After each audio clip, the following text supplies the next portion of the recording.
that you all will make Stephen Laffey feel very welcome. I've had a chance to talk to Stephen by email several times and on the phone. And I tell you, you're about to hear from somebody whose heart is what your heart is telling you. That our country is desperately in trouble.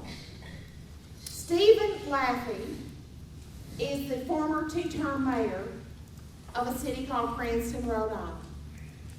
Stephen took that city and turned it around. He's going to tell you some of that background. He's going to tell you about the fact that he is a successful businessman. He helped start and also to grow Morgan Keegan. He's also a father and a husband. He is a Christian. He loves his Lord very much. And he feels called to do what he's doing. He is a true American patriot. And I want you to welcome Stephen and give him your good attention. If you got your cell phones on, please turn them off.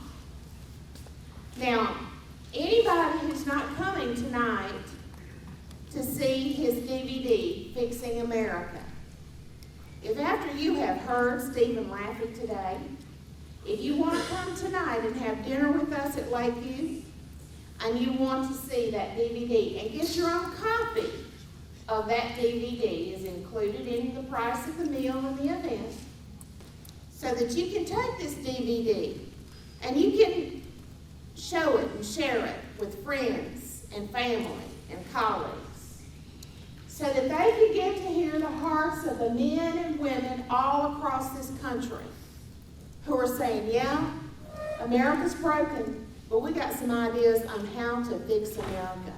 Stephen Laffey.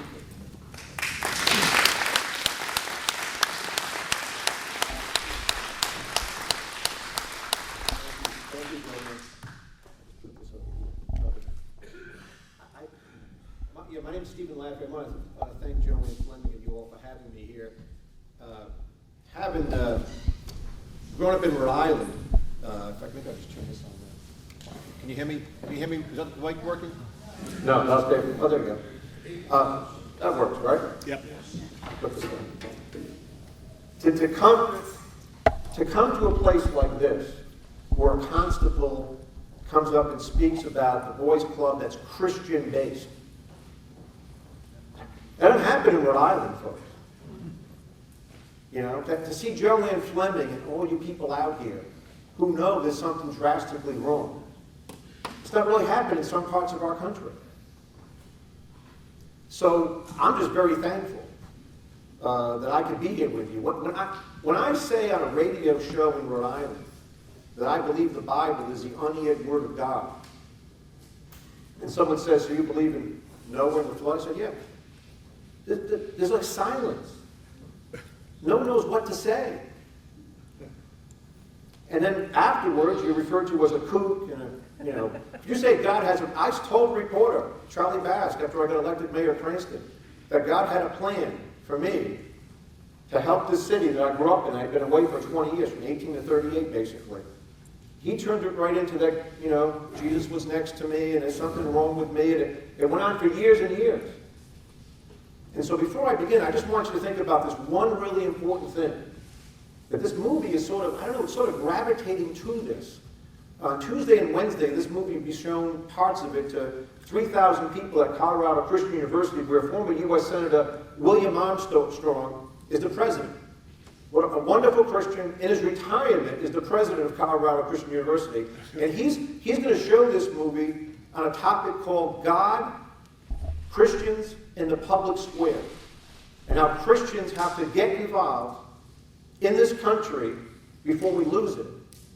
And one of the things that's always been on my heart, and I don't know why it's on my heart, but it's been on my heart when I've been with Christian pastors who don't get their people involved, who don't even vote sometimes. But they send missionaries to Czechoslovakia and to Thailand, and they get this big thing where they're sending people, which is wonderful, which we're supposed to be doing. We should fund that. And I say to them, what if we live in a country where we don't get to send Christian missionaries to other countries? Who will? Stone cold silence. There isn't another country after this one goes that would do that. And so that's how important this is. So the backdrop on me, and I'll take some questions about the movie, is, yes, I'm from Cranston, Rhode Island. I'm the son of a tool maker, 5 children. I'm the first Laffey to go to college, the only Laffey really to go to college until my son went. I always believed in God. I don't have any special moment. I grew up a Roman Catholic. I am now a non-denominational Christian church. I have 6 children. My first wife left me. It was a tragedy. I have 1 child with that relationship. I then, by the grace of God, I tell this to people, I was telling you earlier, I tell people from the Northeast, you got to go down to Mississippi, Alabama, I'll say Texas now, because you got to go to church and you'll meet some wonderful, nice girl, because I married an angel, and my wife Kelly and I have 5 more children. We homeschool them, and I lived in the South for 9 years at Morgan Keegan. I met a man, I got out of Bowdoin College, Harvard Business School, direct admit, and I went basically to Wall Street. I was a trader at Piney Woods, yelling, screaming, throwing phones around, and so forth. I then, to make it short, I really wanted to run a company before I was 40.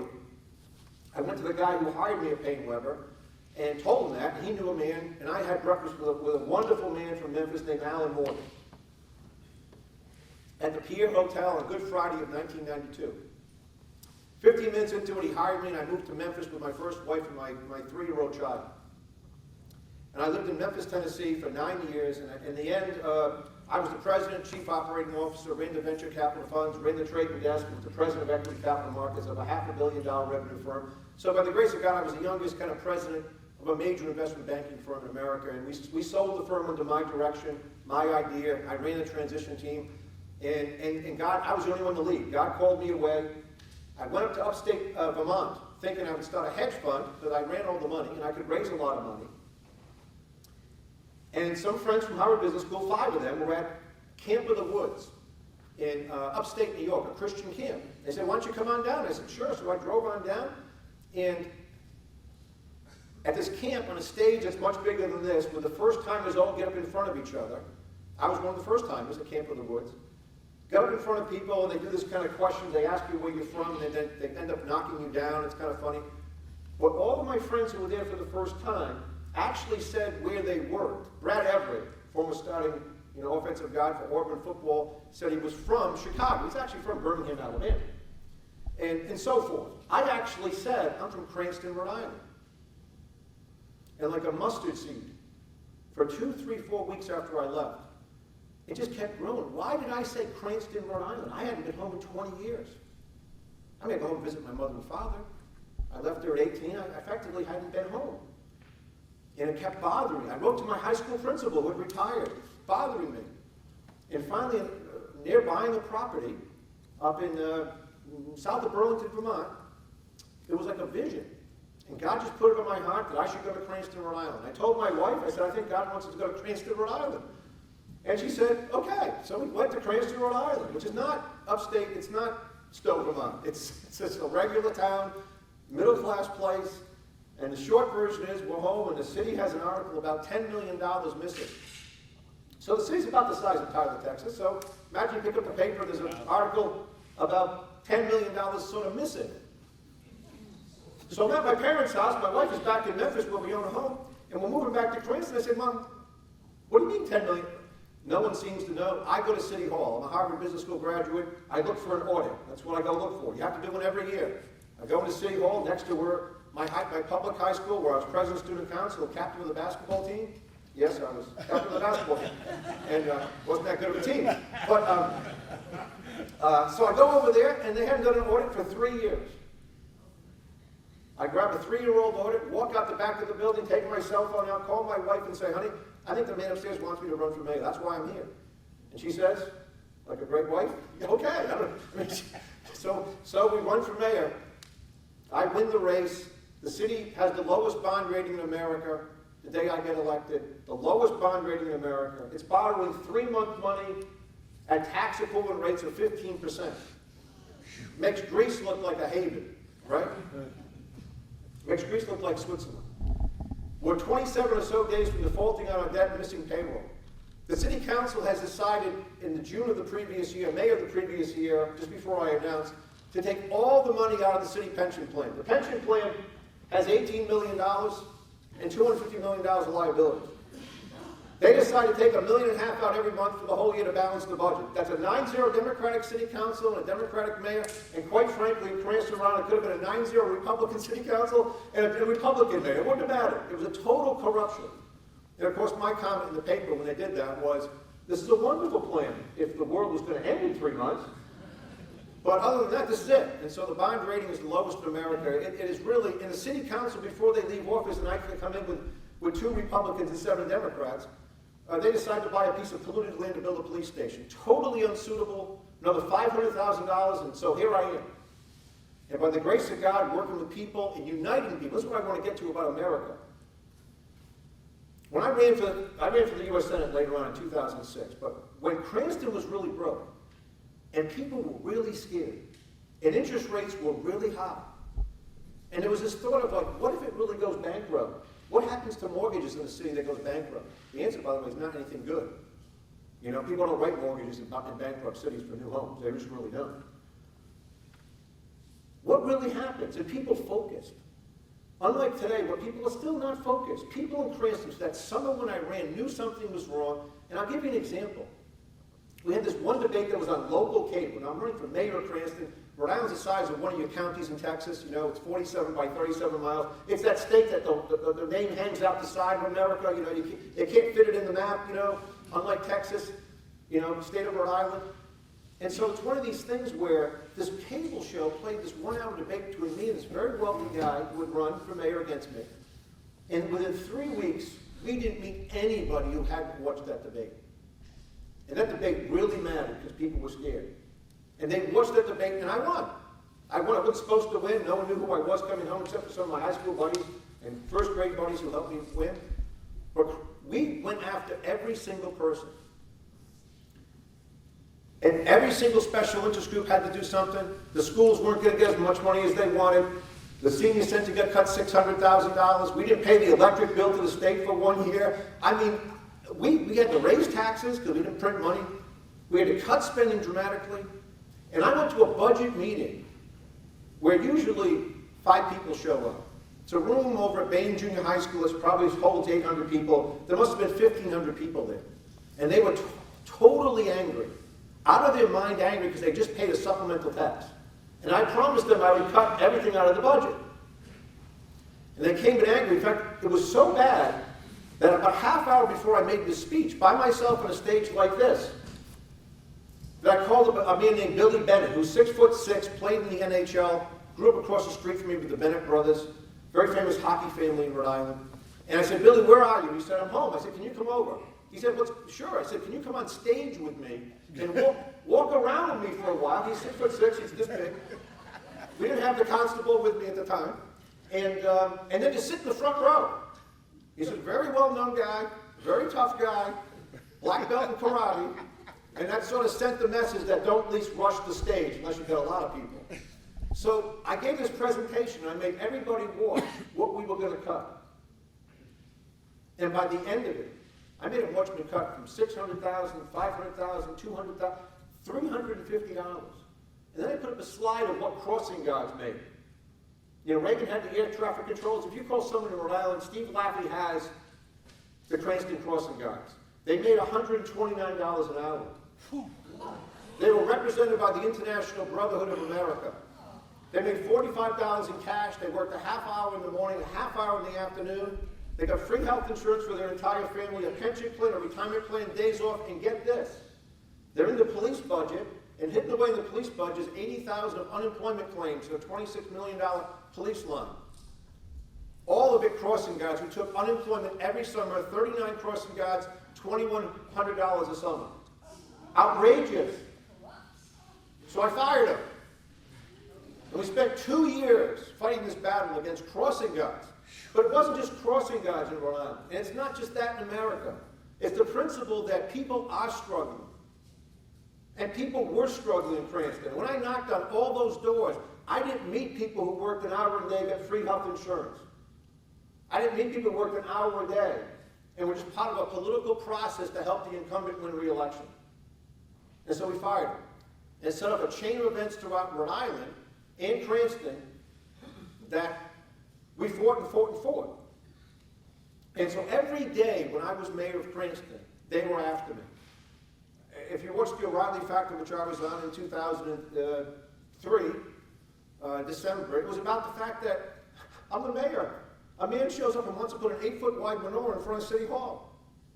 I happen to have my college roommate is a Christian named Thomas Marcel, who won a very famous legal case, Supreme Court case, single-handedly, Good News Club versus New Milford Schools, 2001, where equal access for churches starting in public schools. Most pastors know who he is. I called him on the phone and I said, can I do this? Is this okay?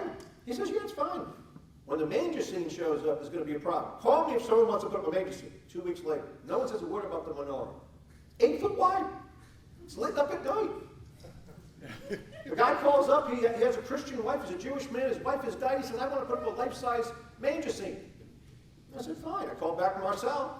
He said, now listen, rush out to the nearest store and get some Frosty the Snowman, get some elves, get some Grinches, because a Supreme Court decision on this is actually Pawtucket, Rhode Island, the city to my north, in 1984, and you can have the manger scene, the creche, whatever you want to call it, but you're going to have all the other stuff. And we put it all up. One member of who was a member of the ACLU didn't like it. And I spent years fighting this and winning, by the way. We won the entire case. It was a big case. Happens somewhere in America every year, right? Someone does this and someone sues. In Cranston, Rhode, you might have heard about it recently. Since I have not been the mayor, they took down the prayer at Cranston West Public School. It was a prayer that was there for 50 years. They took it down. They didn't even fight it. I wasn't in office. There was no one left to fight. You know, you may have heard this on Mike Savage or Nationwide News. Last week in Cranston, Rhode Island, national news again. There's always been a father-daughter's dance. You probably have them here. Fathers get around, kids run around, drink terrible Kool-Aid. Right? The kids dance with your little daughter, and I got 3 of them. One member of the ACLU decided it wasn't a good idea. A single lady had a daughter. School superintendent could have easily said, listen, come on, we don't care. Bring the daughters, bring the whatever, we'll just keep coming. Canceled it. No one left to fight. We don't want that to happen to America, where there's nobody left to fight. And we got to fight every day. I ran for the United States Senate thinking America would go broke. I term limited myself to the people of Cranston. I told them when these several things were done, I wouldn't run anymore. Even within my group of people that advised me, they were like, no, Mayor. You can keep doing this, and then you can be the governor. That's the best way to be governor. I said, no, I told people when the budget was balanced, the bond rating was investment grade, there's over so many million in the surplus, et cetera, I'm gone. What should we do next? I ran for the U.S. Senate. I'll shorten this I lost. I lost to Lincoln Chafee. I remain the only living or dead Republican since Abraham Lincoln, elected Republican, standing elected Republican to be attacked by the National Republican Party, who defended Lincoln Chafee, who is now the governor of Rhode Island. He was a Republican. His father, John Chafee, was a pretty decent guy, Marine. Lincoln Chafee inherited the seat. I ran against him in 2006. It was a very big race because you get the ruddy-faced Steve Laffey comes from the wrong side of the tracks, and you got Lincoln Chafee, whose family came over with the Mayflower, right? So people focused on the race, Time Magazine, and so forth. But I lost. I lost really to the Republican Party. I'm a Reagan Republican, basically. Liddy Dole, all these people chose to attack me. They sent out mailers to pro-life people saying basically I was pro-choice. I'm not. All these things actually happened. So after that race was over, I wrote a book called Primary Mistake through Penguin Books. It's a book, talk about grassroots. I love hearing this word grassroots. It's the grassroots story of my campaign and how the National Republican Party would lose power by putting power over principle, as seen through my eyes. I did a book tour in 2007, and in 2008, I decided we're going to run for governor. I can win this race. I'm on an executive race, and what I've done in Cranston still holds. It might be a 3-way race. It helps me. I told my wife, before we do this, we got 6 kids. Let's drive around the United States of America and see everything that they're never going to see. Rhode Island, again, is this big. If you're a governor of California, you can go to Yosemite at least, right? And say, you can't leave Rhode Island. So I went to Mount Rushmore, which is the most patriotic place I've ever been to. We went 3.5 months around the country, and I got back, God just put it on my heart to leave. And I struggled with this. I struggled with leaving because I wanted to be the governor. These are my people. I could help them. And I actually was sitting there with a $1,000 check, and I just simply couldn't cash it. And so eventually I told the people of Rhode Island, you only really want me when you have a giant financial problem and you want to fix it. And you don't want to fix it. And we drove to the place we had been to, Fort Collins, Colorado, and bought a 36-acre ranch. And I can tell you stories about me driving my first tractor, having my first cow, pulling a calf out of a cow. I mean, I grew up next to a gas station on a 50 by 80 lot, I suppose. So I actually know how to do all this stuff. I have some cows and horses, and we breed sort of rare animals, Dexter cows. But it gets to what I think is going to happen to America and how I made this movie. I'm there and I'm frustrated, and I should be frustrated. I shouldn't worry. God tells us not to. Don't worry, Don't worry, but I can't sleep at night. I got these kids. The nation is going to go broke. I know that I'm right about this. God gave me these talents. I can't fix a car. There's a lot of things I can't do. I know we're in big trouble, and I can't sleep. I got a phone call from some guys who have a new radio station, internet only. They want me to run the thing. And I said, sure, I'll talk to you about this whole thing and get the voice out of what needs to happen on the internet only, as that's going to take over in the next 5 or 7 years, maybe 10 years. And they're going to go to the Sundance Film Festival and just interview some people. I said, what's a plane flight from Fort Collins, from Denver, Colorado? I go to the Sundance Film Festival. And I don't know if anybody's seen the movie Margin Call, which is a great movie. It's a fictional account of the collapse of Lehman Brothers. Jeremy Irons, Demi Moore, Kevin Spacey, this guy from The Mentalist, if you watch that show, is in it. It's a very, very good movie. No one's ever seen it because it was sold to people that, a firm that Goldman Sachs owns part of it. They don't want anybody to see it, so it's just on DVD. And I was being interviewed next to the guy who made it, J.C. Chander. And God put it right in my heart to make a documentary movie. And I knew exactly what I would do. I've traveled the country now in my car with my kids. We only really go on back roads for the most part. We hang out with people at truck stops. We're eating raspberry pie on one side of Glacier Park. I mean, we're just with regular folks, which, that's what we're doing. And I say, you know what? I know America is not like they say on TV at night. I know regular folks have common sense. They want to fix this country. Doesn't matter what party they're in. They love their children. They'll do more for their children. And like in Cranston, when the scare time comes, they will put their arms in and say, I'm all in, like a football team. We're all in. I'll suck it up a little bit, even though I'm older and I need that Social Security check. I'll do it for my grandchildren. I'll do away with these silly price supports for this industry or that industry. I'll do it when I'm scared.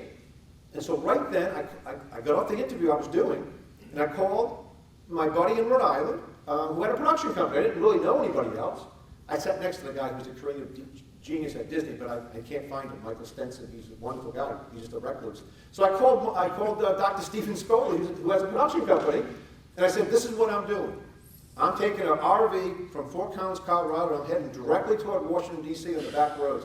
And we're going to show that the people on the sides of roads, basically, and in places that serve pie, and on the side of Moscow, Tennessee, selling old blankets for a church bazaar, that they actually know what's going on, they're willing to fix it, they actually know how to fix it, and they're willing to do it if everybody does it.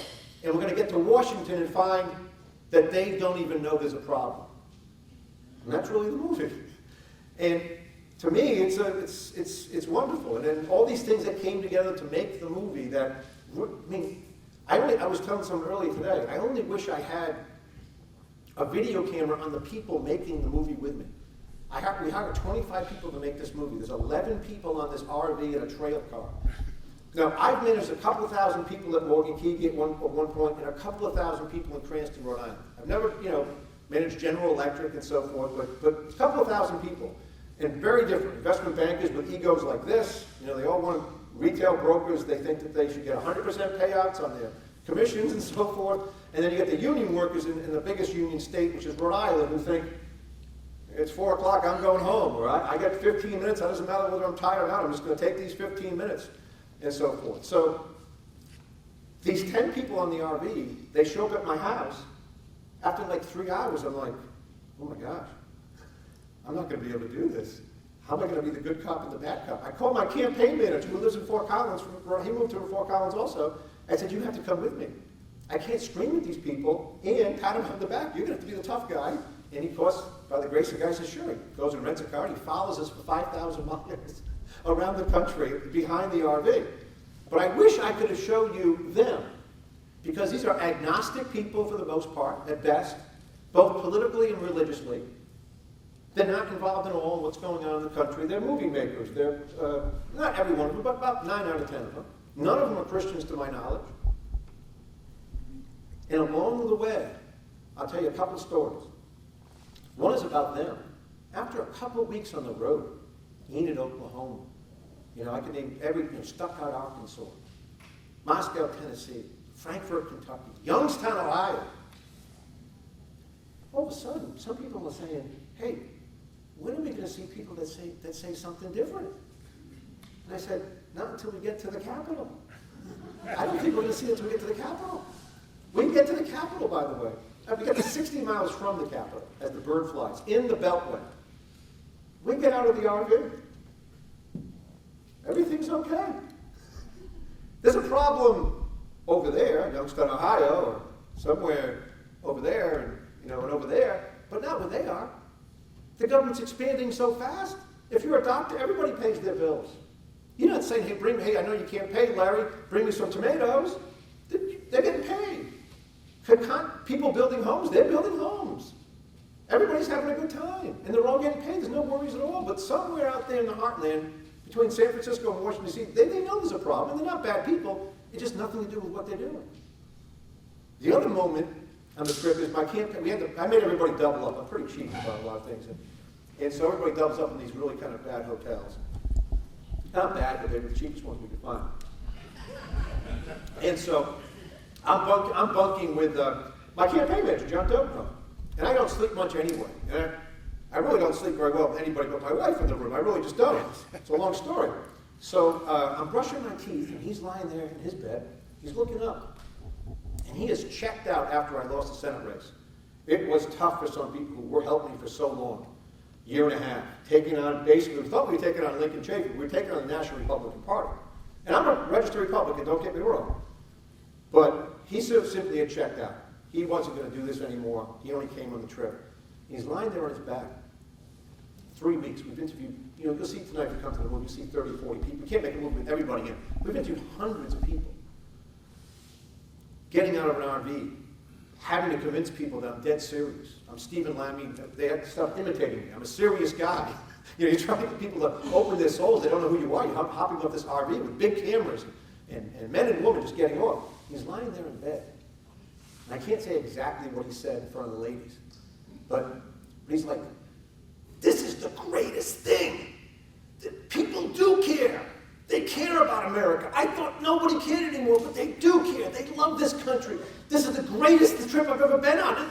He was like just sitting there, lying back in bed, pumping his fist up and down toward the ceiling. And I'm brushing my teeth, and I'm like, yeah, I try to tell you. We may have lost that race, but yeah, people care. We can fix this country. We can do it. We just got to get the message out. We just got to keep doing it. As Jolene said earlier, you may not, when you're a Christian, you may not know how to tell someone about Jesus. It might just be on a plane with someone, you can hand someone something, someone brings it up. I had someone bring it up the other day from a retail broker up in Breckenridge, Colorado. Jewish father came back from Israel, Christian mother. All of a sudden he opened up, and of course I drove a truck through it about Jesus. He was real. He's really there. It's the only way to heaven and so forth. But, for John, it was a reawakening moment for him. And that's how that's why hope happens to America. But I have a feeling the subtitle of the movie, Fixing America, and I'll end with this, is You Are Not Alone. And I got to tell you, America is becoming a macrocosm of what happened in Cranston. When I came home, even when that article came out, people thought they were alone. Like, they knew this was terrible. They knew after a couple of articles start having big red letters, Cranston financial crisis. But people have 2 jobs. Their mother's going to a PTA meeting. They can't all go to city council meetings. They expect their elected officials to take care of these things. And so they think they're alone. They think they're the only person thinking this. That there's something terrible going on. And that's why we even subtitled the movie, You Are Not Alone, from a talk show host that we meet along the way, who uses that phrase, because you're not alone. Everywhere you go, black, white, tall, short, Lutheran, everybody knows it's a giant problem. And they all know what it is. And they want it fixed, and they're willing to do it, and our elected officials put no urgency on what has to happen. They don't ask us to do what has to happen. Neither party, quite frankly. I mean, I'm not trying to, listen, if I had a choice of hanging around with Paul Ryan or Nancy Pelosi, I'm hanging with Paul Ryan. Don't get me wrong. When Brit Hume tries to ask him 3 times when his budget balances, and he tries to avoid it twice and finally says 2030, and we elect congressmen for 2 years to do 1-year budgets, that, my friends, is not good enough. We will not get past $20 trillion in debt before the whole thing blows up.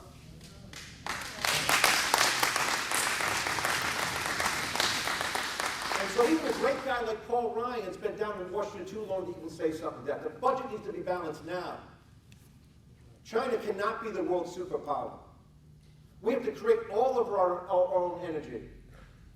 You know, listen, I say this, I know it's being videoed, I probably shouldn't say this, but, you know, world superpowers always have cheap energy.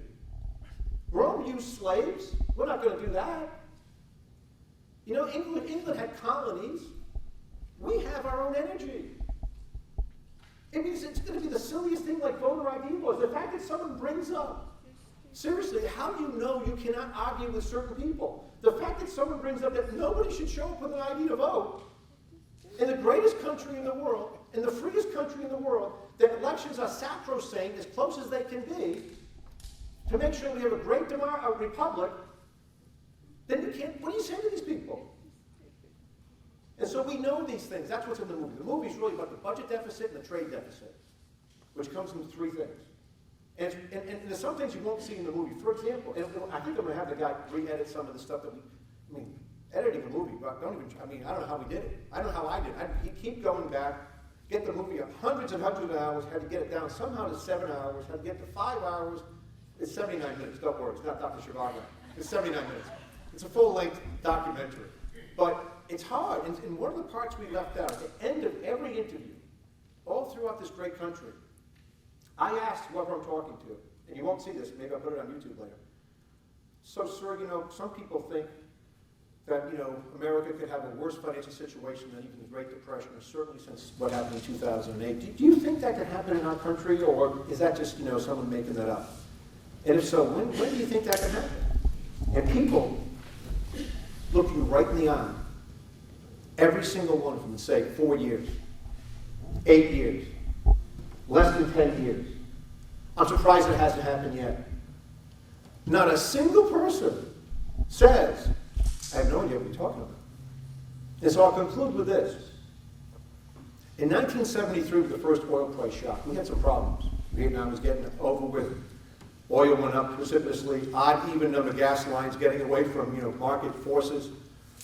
1979-80, we had a situation in Iran with these hostages, you know, high interest rates, gold. You know, God, we thought gold was expensive at 800, right?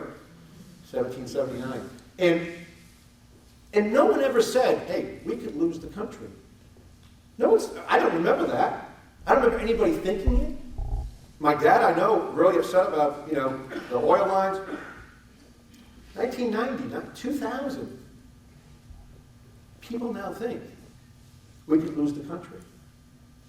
And unfortunately, many people, most of my friends from business school, they kind of checked out. Steve, I'm just going to make as much money as possible for my family because I don't think we can change it. And I'm like, no, you can't do that. We can't let the greatest country ever go down. But when you have too much debt, both personally or statewide or countrywide, you can't think straight. You can't. I've counseled people with too much debt. What happens is you don't think straight. Some people end up, you know, robbing a bank, but they do stupid things when they have too much debt. They get it's under pressure. And now you have the head of the Fed. All these people, they all know. They don't want it to happen on their watch. So they're pushing it off like a Ponzi scheme to something else that might happen. But the bare fact remains, there are no longer enough younger people to pay for this intergenerational transfer of wealth going on that just doesn't exist. The people don't exist. They're not going to exist. There's too much debt everywhere, not just the $16 trillion national debt, the $200 trillion plus debt of unfunded liabilities in Medicare, Medicaid, Social Security, etc. We all know it, and we know we're going to fix it. And that's why these groups are so important, and I just appreciate your time. I hope you all come tonight. I think you like the movie. If you don't come tonight, you can go to fixingamericamovie.com. You can buy a copy. I sent 200 down just to give away. You know, just not my purpose. I never thought the movie would be, you know, there's a movie out 2/16, 20. You know, I didn't want to, listen, you can go see the movie. I'm sure it's fine. I think everybody knows the bad parts of what has happened before. We need a positive documentary so people can unite and fix this problem before it's too late. I thank you, and I think it's time. Thank you.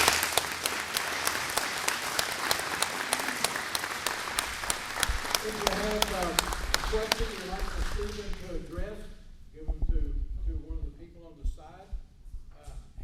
Can we get a copy of your documentary?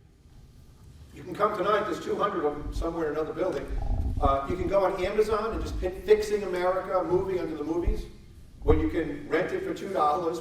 Again, we didn't make this thing. It's by the way, it's the biggest financial loss I'll ever take making this movie. I didn't make it, and hopefully someone will pick up on it. So that's not why I made it. I'm blessed to have the assets to be able to do it. You can download it for, I don't know how many, $8 or whatever it is. You can buy a DVD for $12 on Amazon. And you can go to fixingamericamovie.com, watch the trailers, and go hit the buy now button on Amazon. That's where we have it right now. Reference the GOP fighting you. What do you think about Todd Aiken in Missouri that the GOP turning back on? I don't, you know, it's when you run for the, I'll tell you one reference to that. You're talking about Todd Aiken in Missouri. I don't know the man. I don't follow Missouri politics. I'm running for the U.S. Senate for Rhode Island in 2006, and Ann Coulter writes an article. It's entitled, I'm running against Lincoln Chafee. And it's entitled, They Shot the Wrong Lincoln. And so the liberal press of Rhode Island goes crazy, and I have to answer for it. I mean, I don't know Ann Coulter. She's a political satirist, whatever you say. That's what she is. I have nothing to do with the lady. You know, it's very complimentary toward me, the article, and obviously not so complimentary toward Lincoln Chafee. And so, listen, here's how I come down. If someone says something they're not supposed to say, and I've done it many times, or taken action in something that they weren't supposed to do. And I was on radio in Rhode Island. They asked me about these speed cameras, which I tested when I was mayor to see if people wanted them on Oak Lawn Avenue, which was too long of a road, and we had many cops out there to stop speeders, but someone had gotten injured. And I said, I wish I hadn't done that. I see what's happening with drones and freedom, and it just was a dumb thing I did. You know, the radio guys are like, all right. Nothing more to say. Imagine if Mitt Romney had just said, listen, I was the governor of Massachusetts. I thought this was a good idea. I can't stand these freeloaders coming into emergency rooms, not paying for health insurance, and so we had this law, but mandating people to buy it was dumb. I'm really sorry. Everybody, if he said that 9 months ago, there'd be a lot less angst in this I predict in this audience and around America. So to answer your question, if Mr. Aiken says, I really need to say that, I'm totally sorry, totally fine with me. I mean, it's okay. But why this is the Republican Party though. And I'm telling you right now, I don't know what I'm gonna do with this election, because I think I know which way it's going. But we're gonna have to completely restructure the Republican Party. Amen.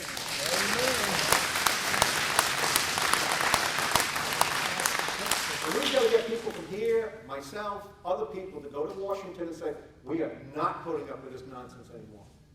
We are not going to have you people do this, because all you want is power. We want a great country. And that's what has to happen.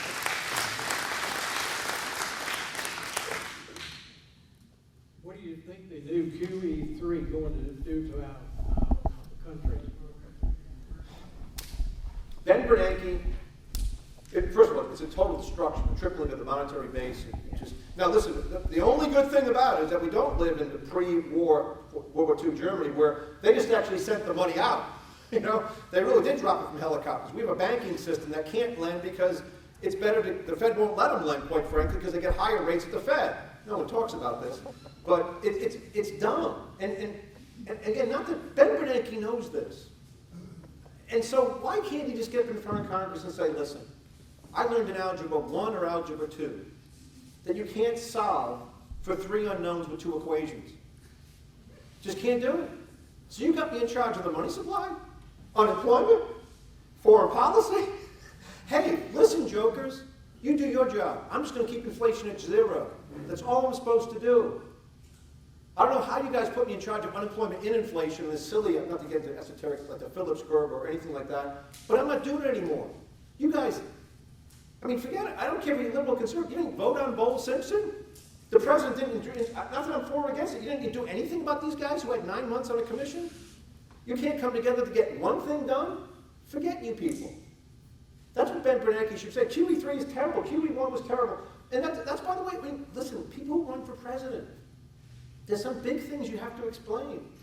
I mean, Paul Ryan, great guy, he voted for the TARP program, TARP, thought it was good. It's bad.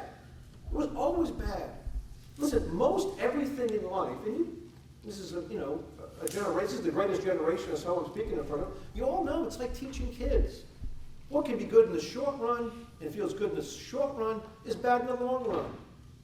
Right? If you don't do your homework, you don't go to college. It might be better to smoke dope. It might feel better to smoke some dope like my friends did in high school. They used to pull up in front of my house. I'd be up there doing my calculus homework. You know, I'm going to college, blah, blah, blah, looking out the window. They were having more fun. Every one of them says, I wish I was like Steve Laffey. I wish I had the discipline he had growing up. My friends say this right to my face. They say to their kids, you're going to be like this guy Laffey. He never went out on a weeknight. Ever went out on a weeknight throughout high school. I never did. I just knew I had to get out of this. It was a whole long family situation, and God blessed me with, the ability to do it. But we all know that most decisions are long versus short run. Hey, listen, I mean, it's Pascal's theorem, right? About Jesus, about God. I mean, it's still way better to believe in God. It's 100% that there is a God, and there is Jesus, 100%. But it's still better to live like that than to take the chance that there isn't. Even if it's 0.0001, infinity, forever, with God in heaven is a great deal. It's the best deal ever. So that's how QE3 is the same kind of thing. A sugar high for the stock market? Really? That's what we're doing? For who? For the big banks again? Yeah. Seriously? And these jokers, the 5 largest banks had 40% of our assets before 2008. Now they have 65%?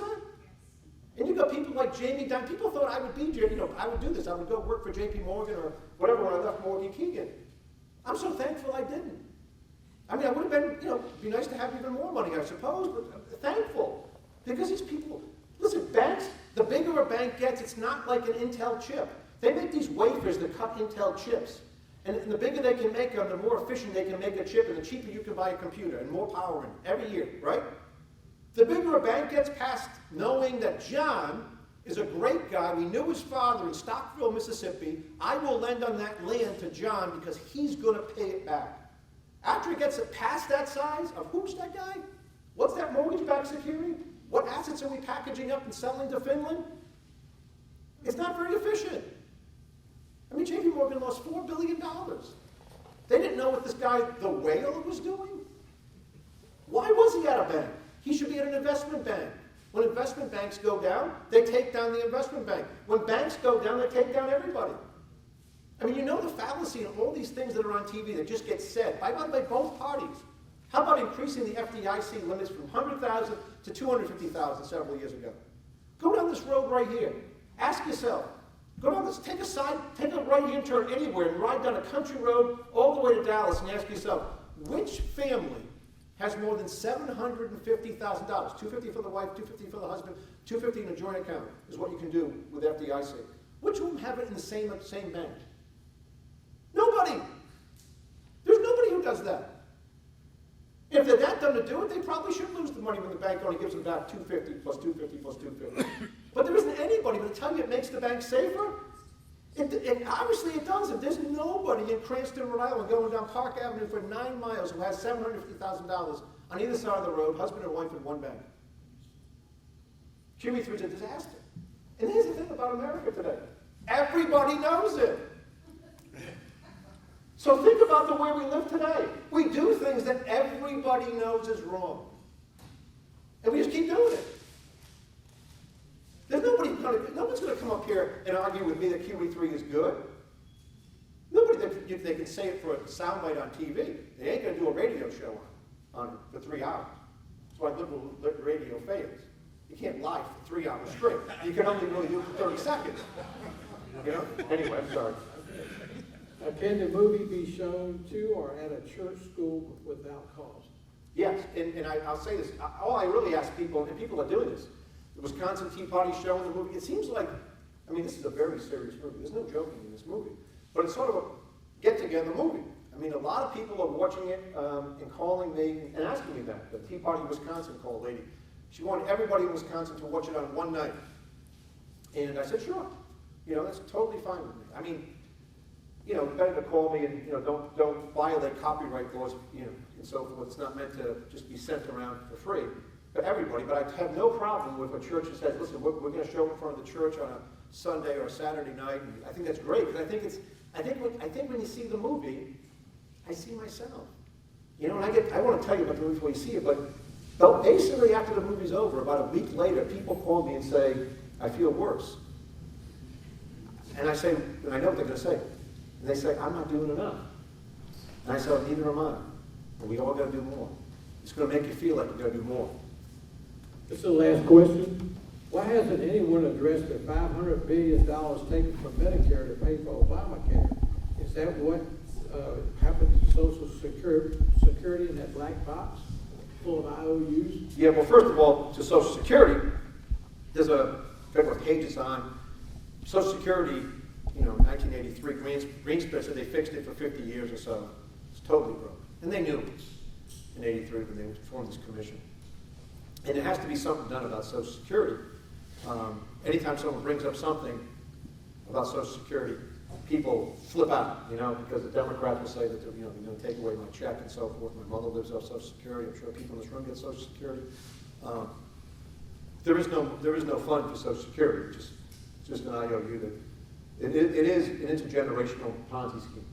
As far as Medicare, Medicaid, we're just going to have to get to a system, and I say this in front of many people who might be retired. There is actually no justification for having a special system for special people when regular middle-class people might not be able to have health insurance. There's also not really a justification for people who don't have health insurance going into emergency rooms, and then when I go to the emergency room, I'm paying basically double. So there has to be we can go on all night about what the solutions are, but there's going to have to be some kind of cap on what we spend, we have the government spend. We're really not going to go back to the 1880s, which is not realistic about what we're going to do about health insurance in this country. But listen, if other countries can do it for far less, we can do a lot better job. But, you know, I mean, example, I always say, for example, I'll say in Rhode Island, I talk about pension plans all the time in Rhode Island, because I'm the only guy who funded one, right? And so Providence is having a bankruptcy kind of situation. They call me, and they say, well, this new mayor's trying to do X, and they're going to make the retirees do Y. I said, let me just ask you a question. Is the Providence City or the state of Rhode Island's pension plan closed to new entries? All new employees in a 401k plan? And the answer is no. And it's a very simple answer. Then they're not serious yet. Unless you can close it, then you can understand your liabilities. I really don't want to hear any more about how someone's trying to do something. So, same thing with Social Security. It's what I did in Cranston with our pension plan. It has to be made whole somehow, through a combination of everybody putting in a little more, through people retiring later, through matching it up to how many young people we really have, and then probably telling the young people who are 20 and under that you're not going to get it, but you're going to get something different. You know, you're going to get at 61 an annuity that you build into 71. That can be invested in whatever. I don't want to go on all day about this, but you can have different ways of doing it. But what we've done and what politicians do is just put this stuff off and made the younger generation come and want to pay for it. Even if we wanted to do it, we don't have enough people and we're young. We just don't have it. It's not going to work, and that's why we're going to hit this wall. Whenever Europe turns itself around, whatever that may mean, turning around, you don't know. Whenever someone stops focusing on the worst place, they're going to come back and focus right over here. And at some point, this is all going to happen quickly. Now, whether it happens 7 years from now or tomorrow morning, nobody knows. Nobody knows. But there's going to be a day of reckoning in America, and we have to have leaders in place who actually are fighting and fighting and fighting so we make the right choices when the crisis really comes. Because you can veer one way or another way when there's a real crisis. You know, you can be the French Revolution, or you can do something different like in America, which is lurch toward freedom. We have to have a day where we lurch toward freedom because freedom works. And the only thing that goes along with freedom is capitalism. Nothing really else built in freedom. Capitalism, freedom. Nothing else really works.